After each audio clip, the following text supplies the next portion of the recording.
કચ્છ જિલ્લા પંચાયતની આજે મળેલી કારોબારી સમિતિની બેઠકમાં રેકોર્ડ બ્રેક 212 બિનખેતી કેસોની બહાલી આપવામાં આવી હતી.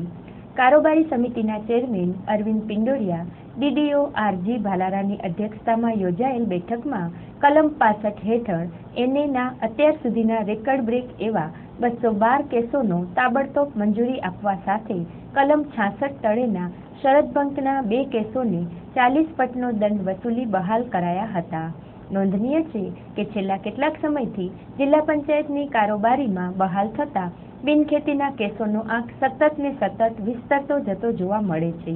ત્યારે કારોબારી સમિતિના ચેરમેન અરવિંદ પિંડોરિયાના જણાવ્યા અનુસાર ગતિશીલ ગુજરાત અંતર્ગત પડતર કામોના નિપટારા માટે ચલાવાઈ રહેલી ઝુંબેશના ભાગરૂપે એક સામટા એને કેસોને બહાલી આપવામાં આવી છે.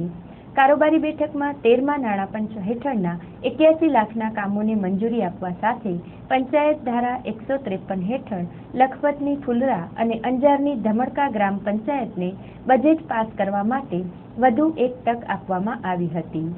તો ધારાસભ્ય પંકજભાઈ મહેતાની ભલામણના આધારે સુદાન વાંઢનું નામ બદલીને સુદાન કરવાનો ઠરાવ કરાયો હતો.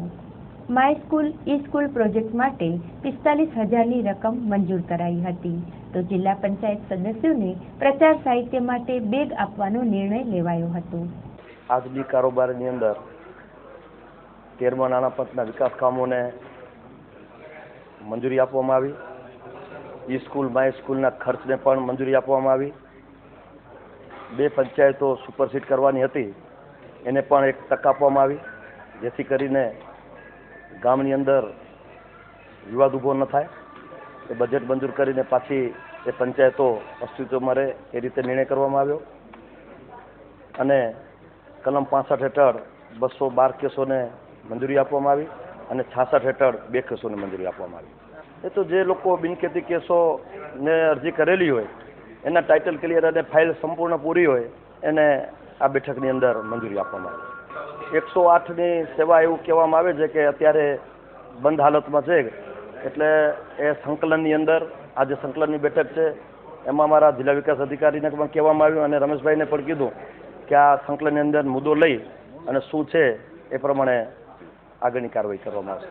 ડૉક્ટરો કચ્છમાં ઓછા છે, પણ એવી ડીએચઓને સૂચના આપી છે કે જ્યાં જ્યાં ડૉક્ટરો ઓછા હોય ત્યાં વ્યવસ્થા કરો, અમુક દિવસો નક્કી કરી અને ડૉક્ટરની વ્યવસ્થા કરે.